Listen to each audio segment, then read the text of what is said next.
नमस्कार। आज हामी एउटा निकै चाखलाग्दो विषयमा अलि गहिरिएर कुरा गर्दैछौँ। हामी मान्छेहरू कसरी सोच्छौँ, कसरी निर्णय लिन्छौँ अनि किन हाम्रा निर्णयहरू कहिलेकाहीँ हामीले सोचे जस्तो तर्कसङ्गत हुँदैनन्। एकदमै। र यो यात्रामा हाम्रो पथ प्रदर्शक हुनुहुन्छ ड्यानियल खानेमन, एक मनोवैज्ञानिक जसको कामले यो सोचाइको संसारलाई नै अर्कै ढङ्गले हेर्ने बनाइदियो। हो नि, उहाँको कथा पनि रोचक छ। मनोवैज्ञानिक भएर अर्थशास्त्रमा नोबेल पुरस्कार पाउनु 2002मा। त्यो पनि उहाँको लामो समयको सहकर्मी एमोस ट्वर्स्कीसँग मिलेर विकास गर्नुभएको प्रोस्पेक्ट थ्योरीको लागि। तर ट्वर्स्की बित्नु भएकाले पुरस्कार खानेमनले एक्लै लिनुभयो। उहाँ सधैँ ट्वर्स्कीलाई श्रेय दिनुहुन्छ। र उहाँको त्यो किताब 2011को थिङ्किङ फास्ट एन्ड स्लो, त्यो त कति चल्यो, कति दशकौंको अनुसन्धानलाई समेटेर हामी कसरी सोच्छौं भनेर दुई प्रणालीमा छुट्याएर बुझाएको छ, सिस्टम 1 र सिस्टम 2।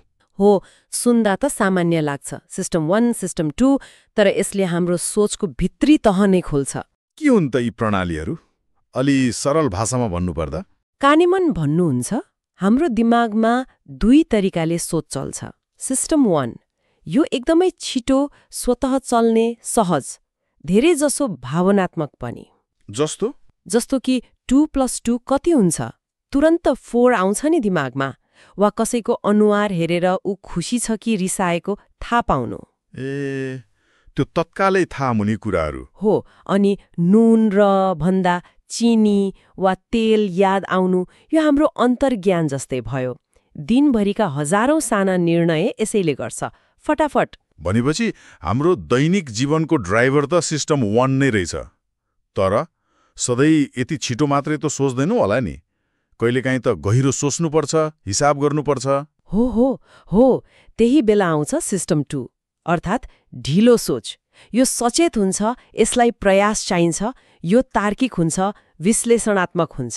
उदाहरण दिनुस् न। जस्तै 17लाई 24ले गुणन गर्नु पर्यो, अथवा घर किन्दा 2टा लोनको अफर तुलना गर्नु पर्यो।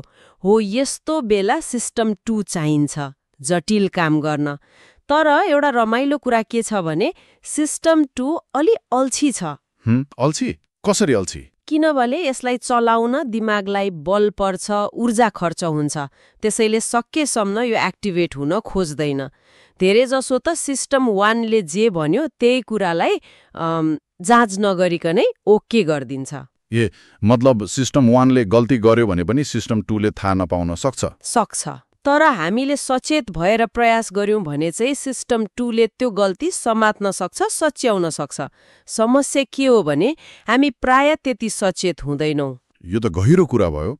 आजको हाम्रो यो गहिरो कुराकानीका लागि हामीले कानेमनका मुख्य विचारहरू र निर्णय प्रक्रियामा देखिने कमजोरीहरू, जसलाई ह्युरिस्टिक्स र बायस भनिन्छ, त्यसबारेका सामग्री हेरेका छौं।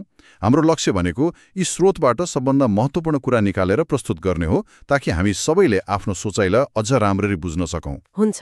ल, अब अलि भित्र पसौं। कसरी यी सोचका ढाँचाहरूले हामीलाई प्रभाव पार्छन् त? पहिलो कुरा गरौँ एङ्करिङको।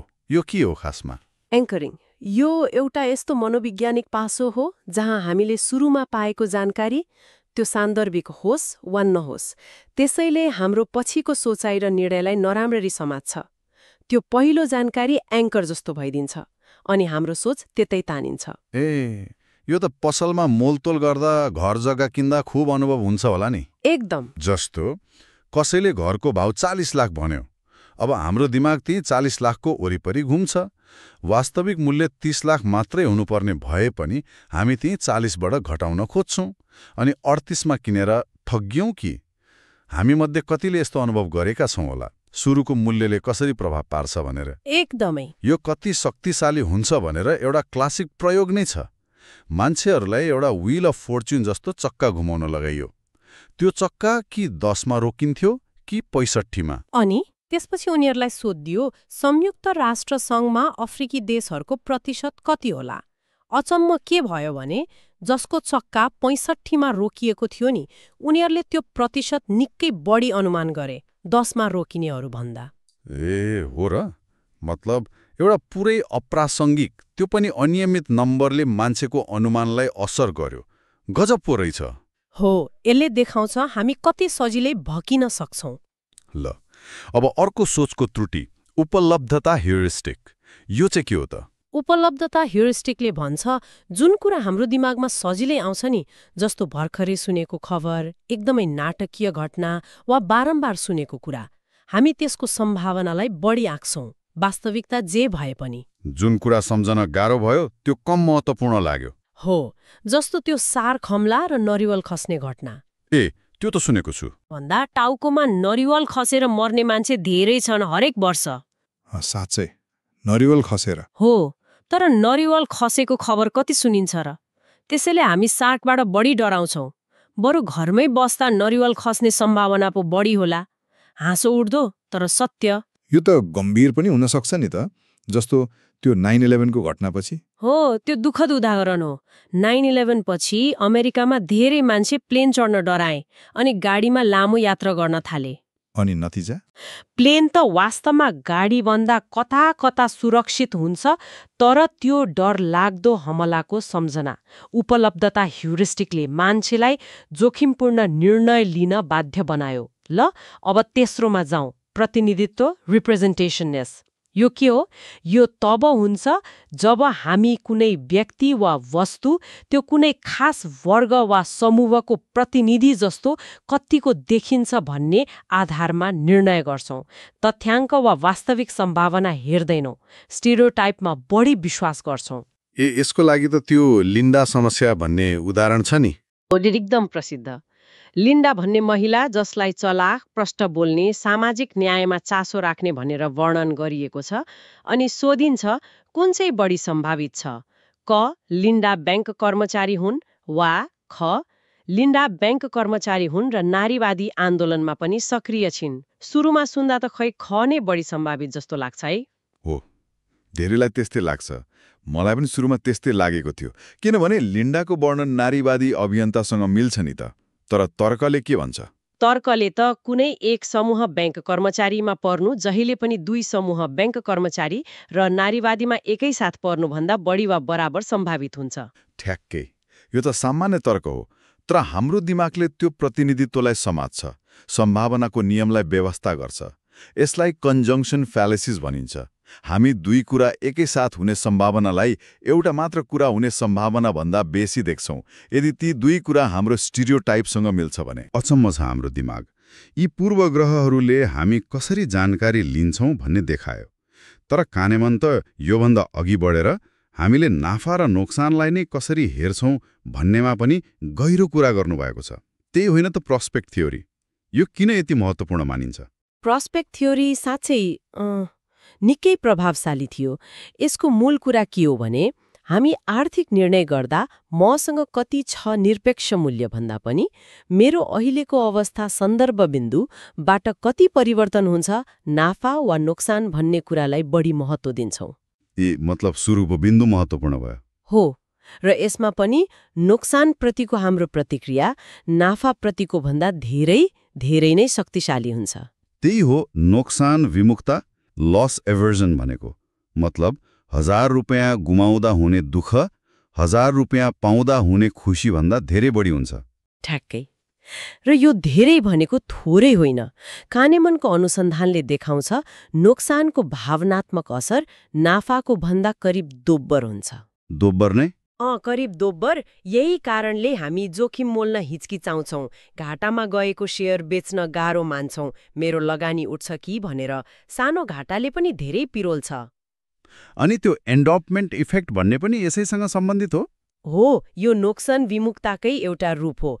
एन्डाउन्मेन्ट इफेक्टले के भन्छ भने, हामीसँग भइसकेको कुराको मूल्य हामीले त्यही कुरा किन्नु अघि तिर्न चाहेको मूल्यभन्दा बढी आँक्छौं।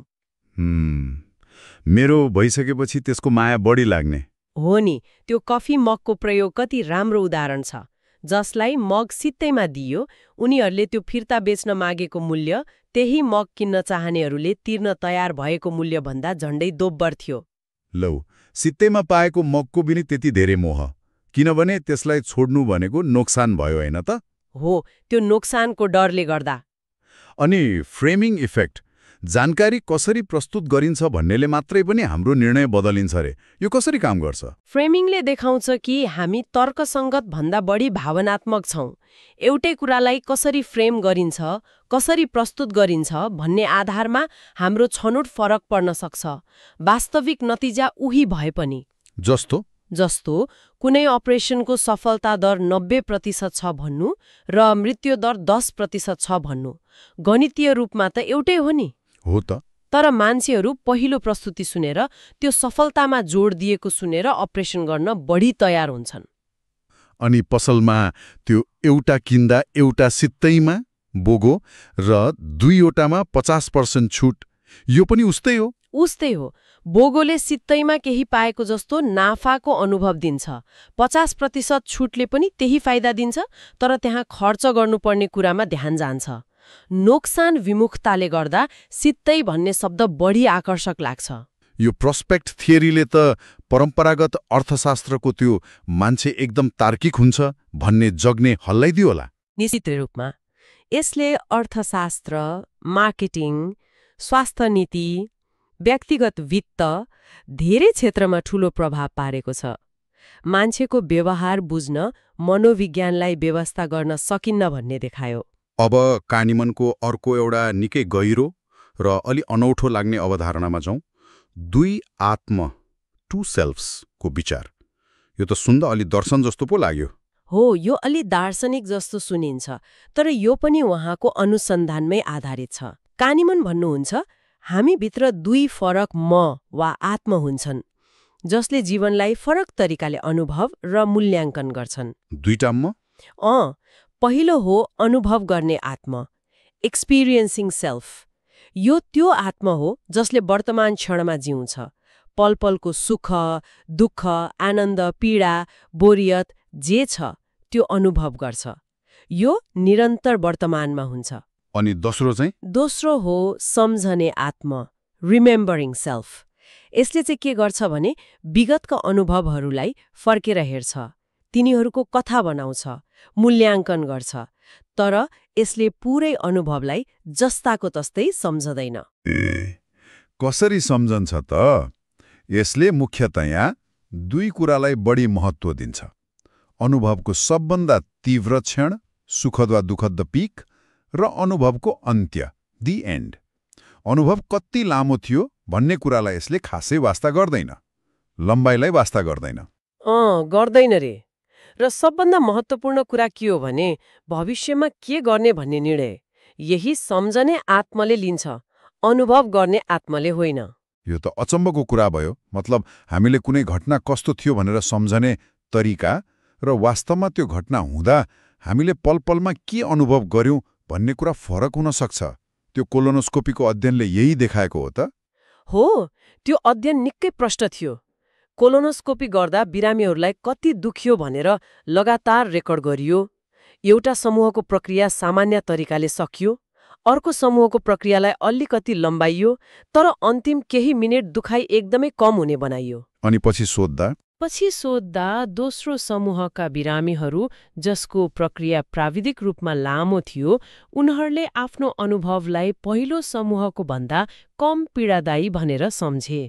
कसरी? किनभने उनीहरूको सम्झने आत्माले त्यो कम पीडादायी अन्त्यलाई बढी महत्त्व दियो। त्यो अन्तिमको सुखद वा कम दुःखद अनुभवले पुरै सम्झनालाई रङ्गाइदियो। ओहो, यसको मतलब त हामीले छुट्टी कहाँ जाने, कुन जागिर रोज्ने, कोसँग सम्बन्ध राख्ने जस्ता ठूला निर्णयहरू पनि वास्तविक अनुभवको जोड घटाउ भन्दा पनि त्यो अनुभवको सम्पादित सम्झनाको आधारमा गरिरहेका हुन्छौं। धेरै हदसम्म त्यस्तै हुन सक्छ।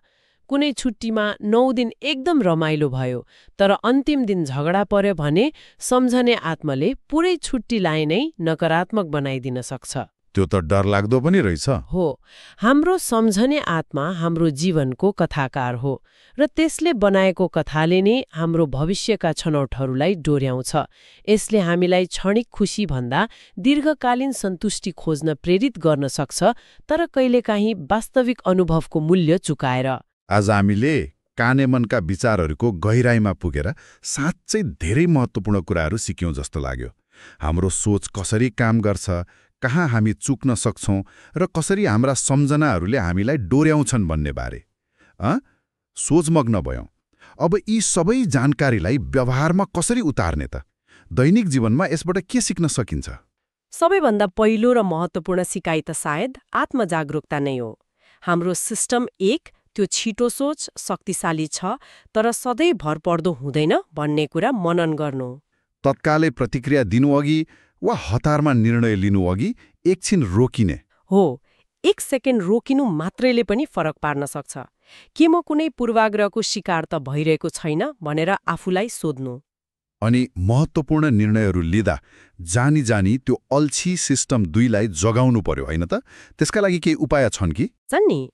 जस्तै कुनै निर्णयका फाइदा र बेफाइदाहरू लेखेरै केलाउने, अरूको सल्लाह लिने, विशेष गरी जसको दृष्टिकोण फरक छ। अनि कानेमनले नै सुझाव दिनुभएको एउटा तरिका हो बाहिरी दृष्टिकोण अपनाउने। बाहिरी दृष्टिकोण? त्यो भनेको आफ्नो व्यक्तिगत अनुभव, आशा वा डरमा मात्र भर नपर्ने, बरु उस्तै परिस्थितिमा अरूलाई के भएको थियो, तथ्याङ्कले के भन्छ भनेर हेर्ने। जस्तै नयाँ व्यापार सुरु गर्दा म सफल हुन्छु भन्ने आत्मविश्वास त चाहियो, तर उस्तै खालका कति व्यापार सफल भए, कति असफल भए भन्ने तथ्याङ्क हेर्यो भने बढी यथार्थपरक योजना बन्छ। तर एउटा कुरा कानेमन आफैले पनि भन्नुभएको छ रे नि, यी पूर्वाग्रहहरूबारे थाहा पाउँदैमा हामी पुरै मुक्त भइहाल्दैनौँ भनेर। उहाँ जतिको विज्ञ पनि कहिलेकाहीँ यिनको शिकार हुन्छन् रे। यो एकदमै सत्य हो र यसले हामीलाई विनम्र बनाउनु पर्छ। केवल इच्छा शक्तिले मात्र पूर्वाग्रह हट्दैन। त्यसैले व्यक्तिगत जागरुकता त चाहिन्छ नै, तर त्यसका साथसाथै प्रक्रिया र प्रणालीमा सुधार गर्नु अझ प्रभावकारी हुन्छ। जस्तो महत्त्वपूर्ण निर्णय लिनु अघि चेकलिस्ट प्रयोग गर्ने, निर्णयमा पूर्वाग्रह घटाउन डिजाइन गरेका नियमहरू बनाउने। जस्तै अन्तर्वार्तामा सबैलाई एउटै प्रश्न सोध्ने वा निर्णयको समीक्षा गर्न स्वतन्त्र समूह बनाउने। संस्थाहरूले यस्ता उपाय अपनाउन सक्छन्। आजको कुराकानी साँच्चै आँखा खोलिदिने खालको रह्यो। हामी आफूलाई जति तर्कसङ्गत ठान्छौँ वास्तवमा त्यति नहुन सक्छौँ भन्ने कुरा बुझ्दा अलिकति असहज पनि लाग्यो। तर यो बुझाइले नै हामीलाई अझ राम्रो निर्णयकर्ता बन्नु मद्दत गर्न सक्छ। पक्कै पनि। अन्त्यमा एउटा प्रश्न सोच्नको लागि छोडेर जाउँ न त। यदि हाम्रो सम्झने आत्माले हाम्रा अनुभवहरूलाई यसरी सम्पादन गर्छ, विशेष गरी ती तीव्र क्षण र अन्त्यलाई मात्र प्राथमिकता दिएर हाम्रो विगतको कथा बनाउँछ भने के हामीले आफ्नो अनुभव भनेर सुनाउने कथाहरू वास्तवमा कति सही छन् त? गहिरो प्रश्न। र ती सम्पादित कथाहरूले हाम्रो पहिचान र भविष्यका छनौटहरूलाई कस्तो अदृश्य तरिकाले आकार दिइरहेका होलान्? यसले हामीले आफूलाई र आफ्नो जीवनलाई हेर्ने दृष्टिकोण बारे नै सोच्न बाध्य बनाउँछ।